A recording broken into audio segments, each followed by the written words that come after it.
Just going to talk through how I repaired my KAWAI CS10 with sticking keys. The problem are these things called slip pads, which frankly are rubbish. Look like they've been designed by a 6-year-old. There are the screws from the back. That's the kind of soundboard on the back. It's pretty heavy. Take care when taking it out. And then I'm going to quickly run through the screws you've got to remove. Those are little tweeters inside. You need to disconnect the spade connectors that go to the tweeters. And we're going to remove a couple of cables as well, and that's in preparation for taking out the actual speakers, which you know where they are because you can see them. There they are. There's a speaker. Disconnect those, and then we're going to take out this board with the speakers on it, undo those 2 screws. There's 2 on the other side as well, and literally just lift it out. You've got to undo these cables as well. They're easy to take out, and if you're stuck, obviously just take a photo of it before you remove them. And then I'll take that out. That's got a little sticky pad on it. Undo that as well. Release the cables. And then I just take it out and lean it against the wall, which you'll see in just a second. Then we move on to taking out the next bit, which is basically well, I'm going to call it the front panel, and the little speakers as well. All these screws have got to come out. The little tweeters, they're on a little piece of wood that goes across. They need to be unscrewed as well. You can take out both the tweeters and this front panel basically at the same time. And again, lean them carefully against the wall. Look at that. Then we get to the next bit, which is the actual piano lid. Again, those 2 screws and those 2 hidden away in there, they've got to come out. And that'll get you out the actual lid. And again, it's a pretty heavy piece of kit, so take care with that. Then there's this little fella here. Holds in, I'm going to call it the kind of dust guard in front, so that comes out as well. There's everything piled against the wall. Be careful of the little cover, little flap cover there, which covers the controls. Easy to give that a dink. Now actually removing a key, here's me removing a key, literally lift it up. And this is the actual issue. So there's one of the keys, and that thing right at the screen now, right at the end, that's the slip pad. That's what is causing the grief. I'm just going to take out a few keys here because I've got one dodgy key. I've just got to work out if it's the key or if it's the keys next door that are causing the issue. I can't quite tell yet.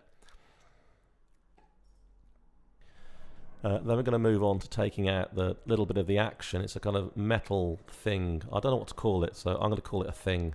There's one thing. I'm going to take out 3 of them because I just took out 3 keys. Try and keep them in the same order. I don't know if they have to be in the same order, but I just try to keep them in the same order. The keys obviously are numbered, so that's obvious. These things look identical, but I'm not sure, so I've tried to keep them the same. Here's the actual issue. This is the key, and that thing at the bottom is the slip pad. That's what's actually causing the grief and making your keys stick. Here it is zoomed in a bit. You can see it there just on one side. It's a pretty poor design, if we're honest, and the cause of all the grief.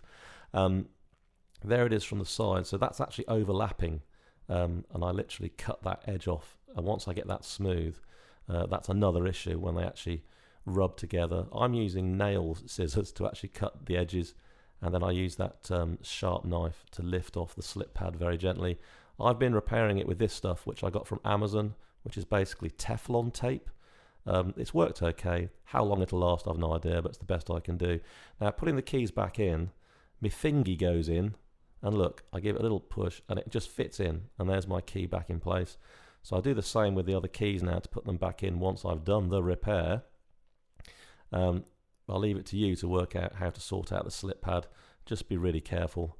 I use the sharp knife, and there's the little end bit, which if you look inside, you'll see it slots into a little rod. And again, the key goes in, it positions itself, and I just plop it down, and it just catches there. There you go. And the keys are now back in. Once you've done it a few times, it's easy. It just takes a bit of practice.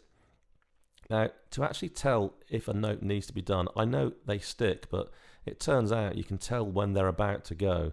I'm not sure if you can see it, but that C I've just hit, the key doesn't bounce up. All the other keys are nice and free. They bounce and ping up again. That tells you they're okay. This G I'm about to hit doesn't do it, and the C, middle C below, doesn't do it either. Those are both about to get worse. So that's the kind of warning sign things are going to get worse. I've deliberately not spent ages showing me with a knife trying to reshape the end of the slip pad, but basically work it out for yourself. Just take off the old slip pad really carefully, and you've still got the little soft pad underneath which you can stick the new stuff on top. It does work. How long it'll last, I don't know. I'm not a professional repairer. This is just the repair I've worked out for myself. Give it a go, and bear in mind that sometimes the key is literally scraping against the next key, and you can actually clip off the overhanging bit with a pair of nail scissors if you're really careful. On mine at least, it's worked really well. Thanks for listening, thanks for watching, and I'll leave you with a little ditty what I wrote. Magnificat anima mea Dominum. Magnificat anima mea Dominum. My spirit has rejoiced in God, my Saviour.